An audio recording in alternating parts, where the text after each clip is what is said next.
Hey, what's up, you venomous few? And I'm back again. I had to take a little bit of a break again because I had some stuff going on.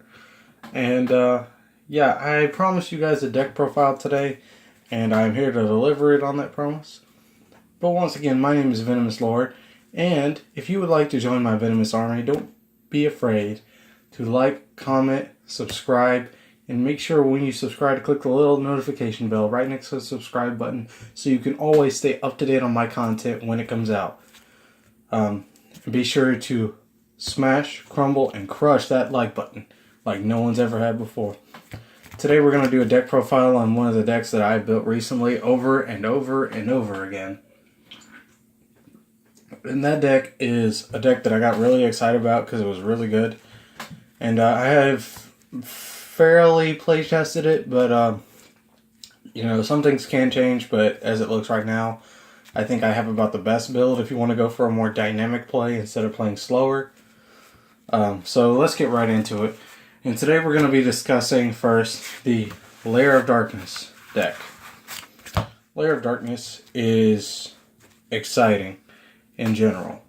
The deck came out just recently within the past few months, and what happened was everybody got excited over it because the new boss monster that came out is absolutely fucking nuts.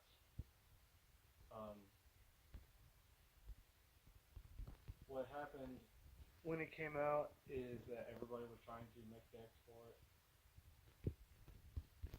and it didn't really work out at first, building just a main core deck off of Lair of Darkness. But with all the new support that's came out recently, it's been pretty fluent.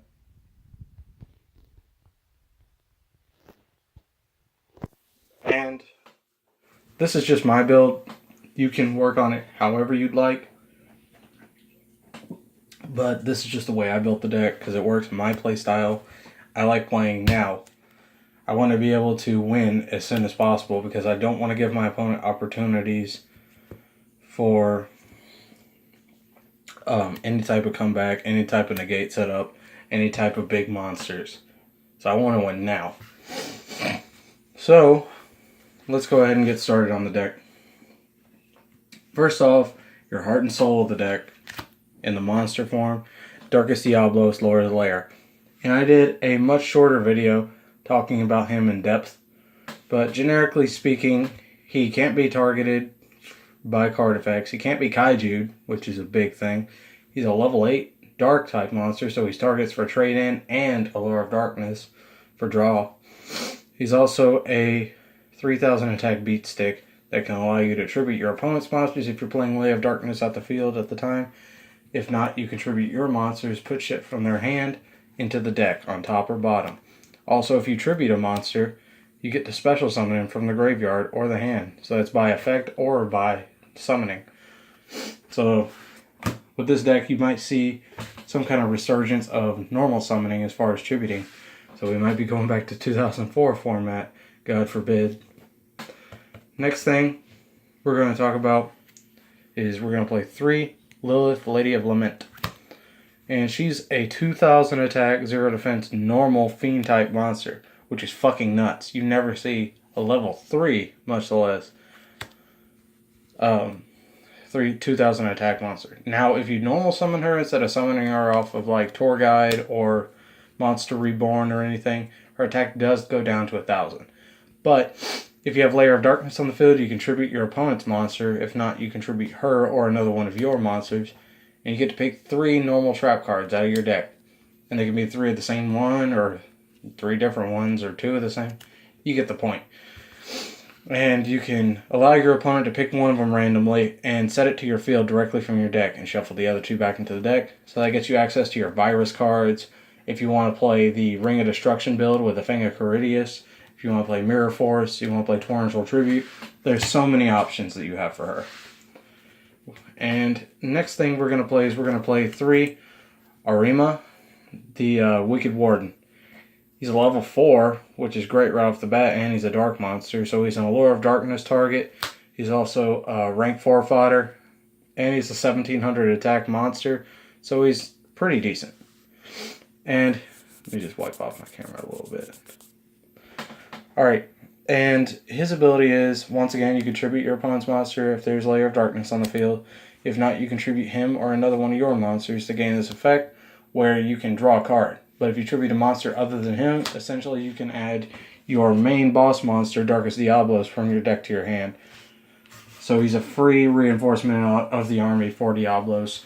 And then you can immediately trigger off Diablos special summoning him because you tributed. Next thing, because hand traps run rampant in this format, for Ghost Ogre, you can play Ash Blossom, but Ghost Ogre is just better because she's complete removal. I mean, yeah, Ash Blossom has more purpose for searching C-stop spell cards, but anything that's face up, if a continuous spell searches, like the Dark Contracts that the DDDs have, or you got destruction effects from Lost World, or searchable monsters like Trickstar Candinia, this shuts that down and completely removes it from the field. So your opponent is left with almost no turn. And she's a light tuner. So there's that. Next thing, we're going to play 2 Infernage Dragon. And every monster I've shown you so far, except for Ghost Ogre, is in the Lair of Darkness structure deck. And they're just good. I promise you. But Infernal Dragon's a level 4 dark. So once again, those 2 targetings. And he has 2,000 attack points, which is great. If you're trying to OTK or if you want to just do some maximum damage. The only downside is if he attacks, he's destroyed during the end phase. When this card on the field is destroyed and sent to your graveyard, you contribute a monster and special summon him. So at the end phase, when he pops, get rid of a monster, special summon Darkest Diablos and him. Just great. Now you have your 2 copies of Vanity's Fiend. Why am I playing this? Because it can brick. That's a good question. He's a level 6 for 1, which helps set up some of our synchro plays, because we do play synchro monsters in this deck. But he's also a 2400 beater. The only downside is that he can't be special summoned.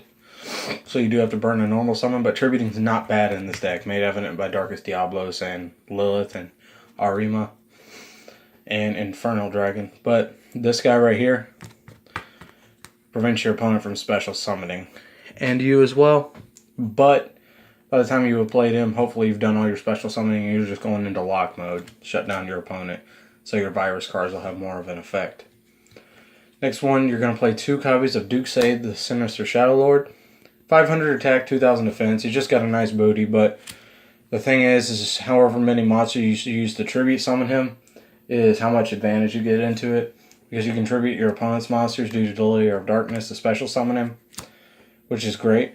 And it gives him 500 additional attack, so he'd be very, very broken if he could attack for every tribute that you use for him. Last one of the 2 monsters, we have 1 Relinkaribo. Because, I mean, just look at him. He's freaking adorable. Just look at that. But he's 300 attack, so if you want to attack with him. He's also a level 1, so he's a Linkaribo target if you're playing Linkaribo, but I play budget friendly. So there you go. Also, if he's tributed, you can draw a card. Also, while you have a monster on the field that would be destroyed, you can send him to the banish instead and negate the destruction. He'll still take damage though, which is sad. Then you got 1 copy of Mist Archfiend. Now, normally this card sucks because it burns you. And we don't need that, especially with the new in-game rules done changed. But he's level 6. Or level 5, my bad. Level 5 sets you up for many synchro plays, especially with Ghost Ogre and Snow Rabbit. You go into your 8 for your Red Dragon Archfiend, your Stardust Dragon, whatever level 8 you want to play. He's just really good. And then you can normal summon him without tributing, which is fantastic, and just Monster Reborn your Ghost Ogre. But otherwise, he's a 2400 beater. Except during the end phase, you take 1000 and all that. It's just a decent play. Next thing, we're going to play the main spell card in the deck, Lair of Darkness. One thing I didn't mention about Arima is that you can discard him at any time to add this to your hand, because you want to get to this field spell as quickly as possible. What this does is it makes all monsters on the field dark monsters, even your opponents. And any monster on the field can be attributed for an effect. So like your virus, you can tribute your opponent's monster and just cripple them. Even if the virus doesn't go through, then your opponent still has to lose a monster because they're losing it as cost, which is a handy little rule guide for you. One thing that you will have to work around is if Masterpiece or something like that ever does come back and he's unaffected by spell cards, then you can't tribute him, which hurts. But if you have Masterpiece out on the field, for example, who's banned, but so you ain't got to worry about him, but you can just, virus a monster and hopefully he's not immune to traps. But otherwise, you should be able to remove just about anything on this field, which is great. Next thing, you're going to play your main draw spell. If you're playing anything dark based, your Lure of Darkness. It's Pot of Greed with a banish cost, so it's actually replacing what it drew. And if you have monsters that are dark monsters that love being banished, then there you go. You have a free special summon or some kind of advantage, which is good. And you have 2 draws. And you're going to play your one-ofs. The card that's going to probably start hurting people a lot more is Soul Charge, because it does take life points and it prevents a battle phase. So if you're running low on time, I wouldn't even bother with it. But for the sake of trying to OTK, there you go. That's what we like, them OTKs. Then we got our 1 Monster Reborn. I mean, it's at 1, so why not use it?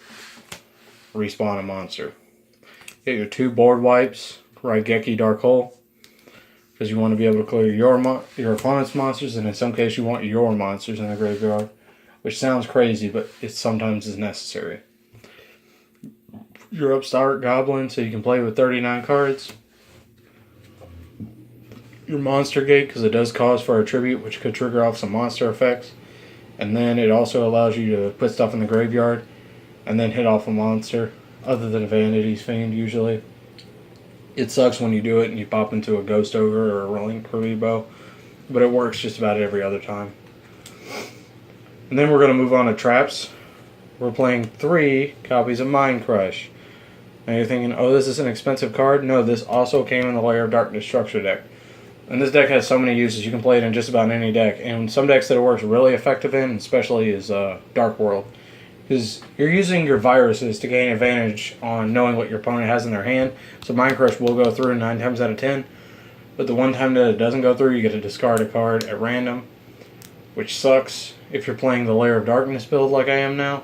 But if you go up against, well, if you're playing like Dark World or Dinosaurs, it's good to have cards in the graveyard. So Mind Crush can take away from your opponent, and either that or benefit you if you play it at the right time. Next one, a lot of people say this card is trash. I would like to think otherwise. 3 Grinning Grave Virus. This is the newest virus that came in the Lair of Darkness structure deck. Just like any other virus, it allows you to tribute. Lair of Darkness allows you to tribute your opponent's monsters. So you can either do that or you can pull yours just for the sake of it. And what it's going to do is you contribute a monster with 3,000 or less attack. Now you check your opponent's, you destroy a card of their choice. Now if that monster was like Darkest Diablos or something, then you have a play because you make your opponent destroy 6 cards instead of 1. Because it's for every 500 on the monster, which is great.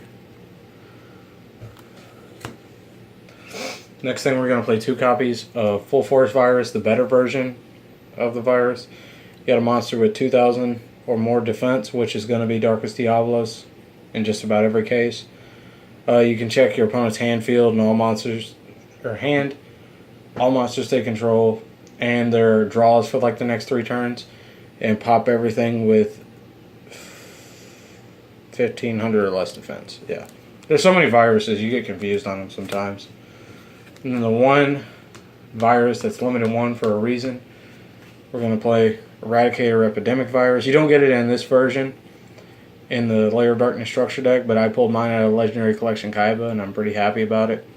But essentially, you get to tribute a monster with 2,500 or more attack, and then you get to declare a type, spells, or traps. You get to check your opponent's whole field, so you know what they have set and everything, and their hand. And any cards of the chosen type, and for the next 3 turns of their draws, are just busted. So, if they're playing Paleozoic and you hit traps, They have no game plan usually. Or if you're playing Dark Magician, you take away their spells, the game is over. There are rare occasions that people get hit by an Eradicator epidemic and survive. And 100% of these traps that I've shown you are searchable through Lilith. So, this is just my build of traps, because I like to take away from my opponent. Even if I can't make plays, I don't want them to make plays either. So, I mean, there you go. You have a combustible deck. And you could, if you want to go with the Fang of Caridius build, just play Crush Card Virus, play Ring of Destruction, play Mirror Force, and have all of your searchable traps that way. Sorry. My camera's a little on the fritz, so I gotta keep fixing it. I'm not moving in these because I'm trying to annoy you. It's just I have a really, really bad situation with my camera. It doesn't love me like it used to. Trust me.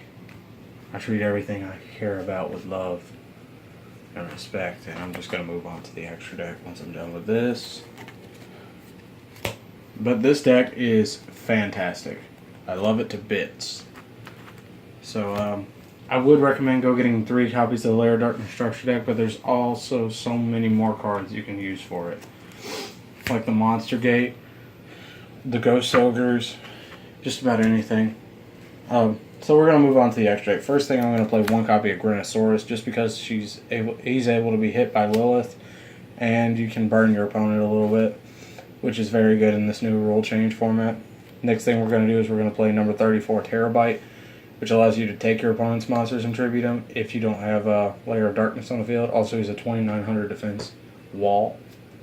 So, if you get run into a Chaos Max situation, he's not really going to run over that for a whole lot compared to hitting a Lilith or something. This is just a godsend. Next thing we're going to play number 68, Siphonite Sky Prism, which is good because we like putting cards in the graveyard off of our tributes. And for every card that's in our or our opponent's graveyard, he gains 100 attack and defense, which means he can get really big really quick. And then he's basically a, what was that field spell they used to play for Gravekeepers? Necro Valley. He's Necro Valley on legs because he doesn't allow anybody from special summon from the graveyard. So if your opponent works up a whole graveyard play like Skull Servants, Shiranui, Dinosaur, this, that, the other, this shuts them down altogether. And especially if you have him and Vanity Speaking on the field, your opponent's just locked from monsters. And then especially if you hit them with the Eradicator Epidemic virus, so they're locked down to 1 mechanic of the game. Sucks, doesn't it? And then you can detach a material from this guy and make him unaffected by card effects until your next turn, which is great. Then you have 1 Red Wyvern, just for the fact he's 2400 and he's easy to synchro and spot removal. Your Odd Eyes Meteor Burst Dragon, just for the fact that you can negate monster effects during battle. He's a walking Ancient Gear Chaos Giant. And then you have Clear Wing Synchro Dragon, which is the budget version of the next card, so if you want to play 2 of him, I would go ahead and do it. But the next card is going to be Crystal Wing Synchro Dragon. The only difference is he only negates level 5 or higher monsters. He negates all monsters. So, big dragons. And then for Link monsters, you're playing Binary Sorceress for an attack boost and maybe some life gain. So you're playing 2 of them. Next one, you're going to play Underclock Taker, which will set up because you play for her and then him to make monsters just about infinitely big. And then you got Proxy Dragon to stop your Raigeki board wipe against you. And then you got Trigate in doubles, because you want to set up for any possible negations, because the deck doesn't come with many. Then you want to play Gaia Saber Lightning Shadow, just because he's a generic Link 3 beater for 26. And he doesn't give your opponent any Link advantage. Then you want to play the most degenerate card that's still unbanned, Firewall Dragon, because he allows you to make your bounce effect based on co-links, and if something leaves his link zone, then you get a special summon. So, great. Alright, now we're going to move into the extra side deck, which is kind of just your defensive aspect of the game. You can swap out just about any card in the deck for this, but you have to swap out in mass so you can play a defensive or offensive game. Get your 4 Kaiba tokens first off. Those aren't part of it, but, you know, Kaiba. You know, just because you need tokens for the Lair Darkness Field spell. And then you have triple Twin Twister because you can get a monster in the graveyard and you can pop 2 spell traps. Can't get a better trade-off. In case you don't want to work with the discard Arima for field spells, you always keep yourself 3 terraformings because we still have it at 3, so why not abuse it? And play your 1 Foolish Burial, get Darkest Diablos in the graveyard. Or if you were playing the Fiendish Rhino Warrior build, there you go. And then you're going to play the card that shuts down everybody, D-Barrier. And then you're going to play an additional virus that you could swap out for 3 of your others. You're going to play 3 copies of Deck Devastation Virus, which gets rid of most of your searching monsters. And then last but not least, 2 Torrential Tribute, because we can't have enough board wipes. Period. But yeah, that's it for the deck profile. I was really excited to make this build, and I hope you are too. But feel free to let me know your build in the link in the description below. Please don't be afraid to leave a like, comment, and don't forget to subscribe and join my venomous army. And don't forget, main purpose of watching this video is to smash, crumble, and crush that like button. And I just want to thank you all because I have 11 more videos to go. And I hope you guys are having a wonderful day. Peace, peace.